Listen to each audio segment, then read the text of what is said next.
does it gotta be so complicated? Maybe this love thing's overrated. My feet in the sand, my face in my hands. I know it's my fault. After about 7 years of doing art journals such as Wreck This Journal and Create This Book, I have found some pretty creative ways to fill them. So today I'm going to be showing you 50 different ways to fill your art journal or 50 different art supplies that you can use. So let's get started.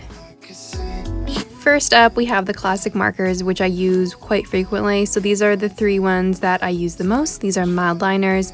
Then I have my loved Crayola Super Tips, which I highly recommend that you guys get if you're looking for some inexpensive markers to use pretty much for anything. They are great. They come in a lot of different colors, and like I said, they're pretty inexpensive. Then I also use my Tombow brush marker every once in a while.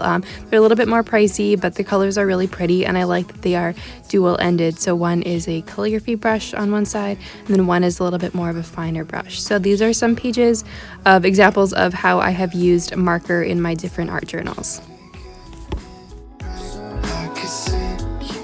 And another basic art supplies, don't worry, it will get more interesting, are pencil crayons. So I actually hate pencil crayons quite a bit. I don't know, they just aren't my favorite and I'm not great at using them, but I know that a lot of people do enjoy using them in their art journals. So here are some pages where I use them. I'm just not a fan. I'm not really good at blending, and it also just gives my hand quite a bit of a cramp, so I don't use them very often, but they are nice because of the pastel type of colors.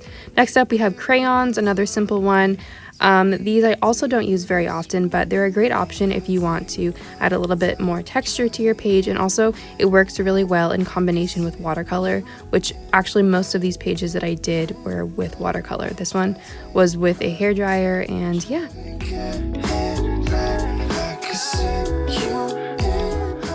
Next up, we have stickers. So this is just my little package of some stickers that I have collected over the years to use in bullet journaling, art journaling, stuff like that. So many pages in these art journals say like place stickers all over this page. So it is great to have a good collection of these. So here is one of them. Here is another one. This one I just added lines around all the stickers. On this page, I used some letter stickers to change it up a little bit in combination with some other drawings. This was just kind of a sticker dump at the back of a book, and this one I did on some clear packaging tape. Next up, we have embroidery floss, which I have recently started to use more in my art journaling stuff, and it's really fun. So here is just a look at some of the colors that I have. So for example, I use it as a bookmark here.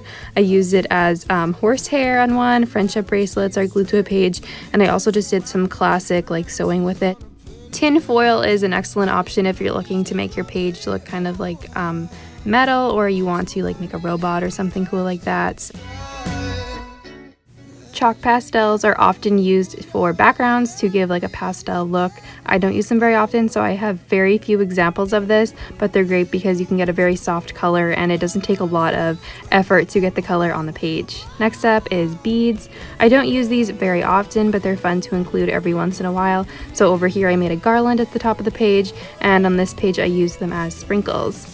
Here we have pipe cleaners. These are some pretty metallic ones, and I have recently started using these more in my art journals. So this was an older one. This was like a sensory stimulation page. I used it as some embellishment over here, and then more recently I used it as an outline for a silhouette. Here is some craft foam. I have a big jar of it, and it's really fun to use in some of my art journals. So over here I made some little food pieces out of it. This was really fun to do, and I just glued those in. Here is a very abstract piece. I use them for bananas over here. Nail polish is another cool option if you're looking for something to kind of color in with. Here I did a stain log with it, and then more recently I did these rubber boots which have clear nail polish over top of them.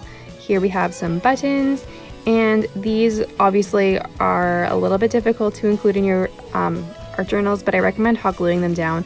It makes it a lot easier, so I often just use them as decoration on pages, so kind of like as polka dots. And yeah, next up we have some fabric. I love using fabric in my art journals. I think it's so fun to add different textures and stuff like that. So it's a great way to make your art journals a little bit more bulky, which is always fun. So these little animals have some fabric shirts. This magician has this thing covering his invisible bunny. I used it as curtains over here. And yeah, those are a bunch. I have way more fabric pages. These are my favorite to do, so it's a great option to include. Next up is glitter and glitter glue. So I like to use these just kind of as extra decoration on some pages. So over here is some glitter glue. I added to these superhero capes, and this one is just completely covered in glitter, which was so much fun to do, and I love how this one turned out. Lace can be used as another way, kind of like fabric, to add some more detail to like outfits of characters on pages and other things like that. So for example, here I used it as an edging on a tablecloth. Hot glue can, yes, be used to attach things, but it can also be used to design other things. So this page, I used hot glue as like an art supply, which I think is so fun. And then this one was to draw with glue. This one I did with, I think, just like normal white school glue, and then I painted in. Paper flowers are another fun and easy way to add some extra decoration and texture to your pages. So over here, I'm just gluing them on to add to this little fairy and mushroom scene. I use them just completely abstractly here on this, and then on this cool Brady Bunch page. And then I also use it as a bookmark. We have ribbon up next. This one is really fun. It's like super versatile, and it's always nice to have a large collection of ribbon to use. This one I just tied on some different prompts with, as well as on this page too, just to add a little bit extra detail. I added a bow to this page, and I think this looks so cute with the little party scene. Next up, we have pom-poms. These are also a little bit more specific, and it's difficult to include them on a bunch of pages just because of their texture and bulk. This one was on a glue random things here. This one I used them as party hat topper pom-pom things. So cute. Scrapbook paper is another excellent option, and it is super versatile.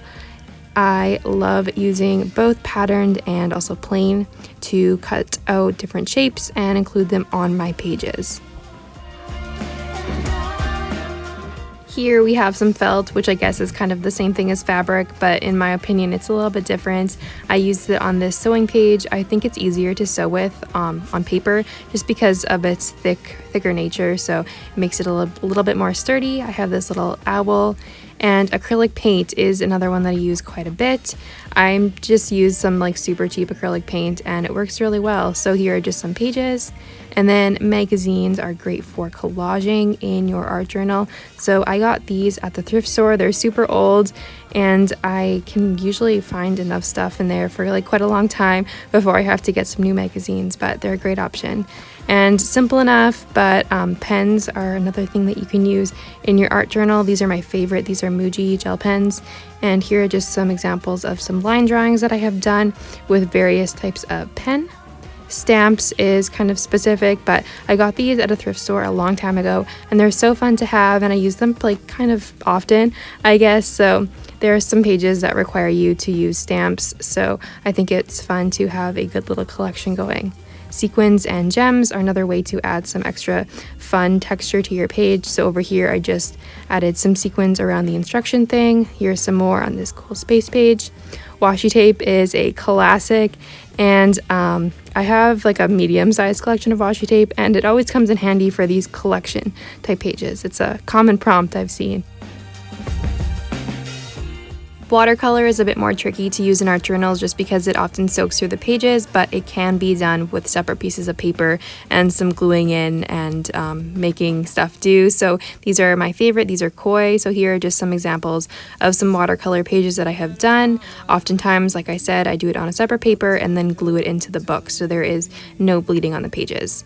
Nature is another thing that you can use in your books. This is just my indoor houseplant, so not really nature, but that's all right. So I've used some bark, leaves, different pressed flowers, pressed flower petals, and all sorts of stuff. I think it's a fun texture to add to your book.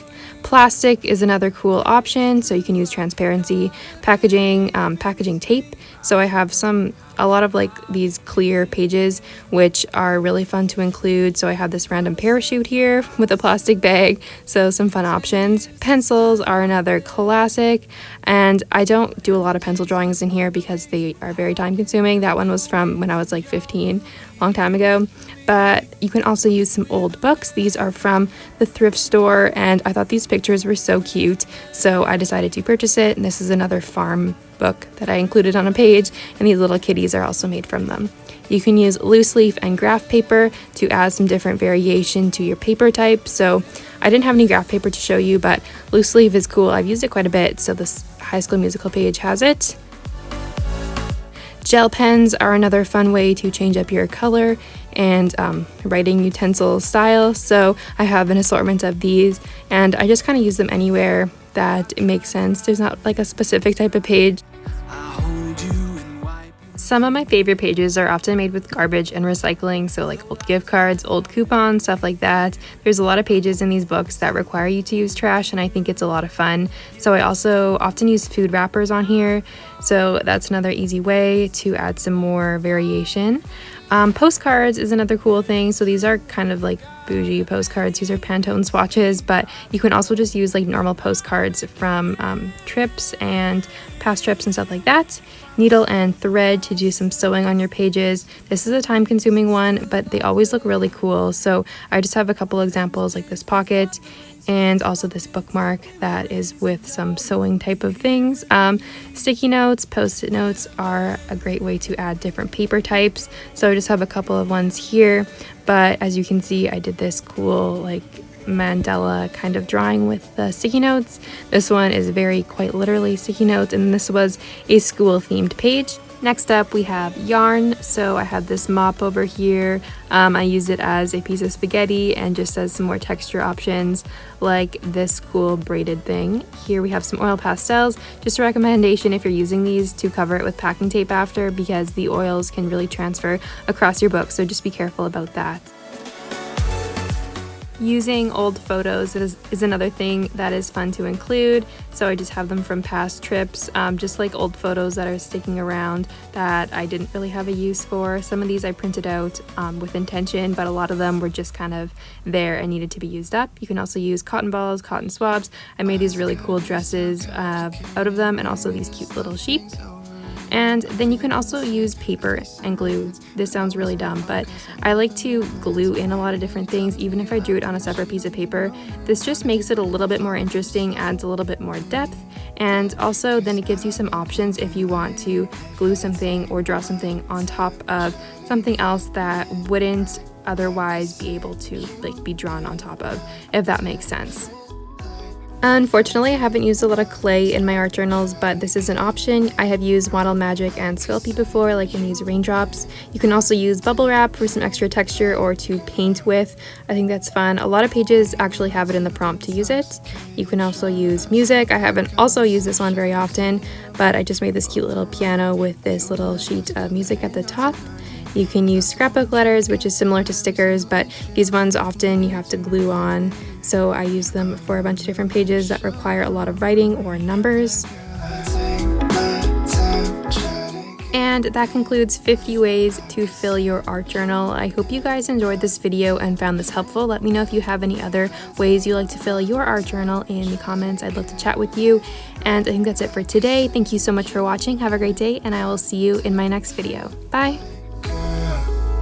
'Cause baby, I just need a minute to get my thoughts all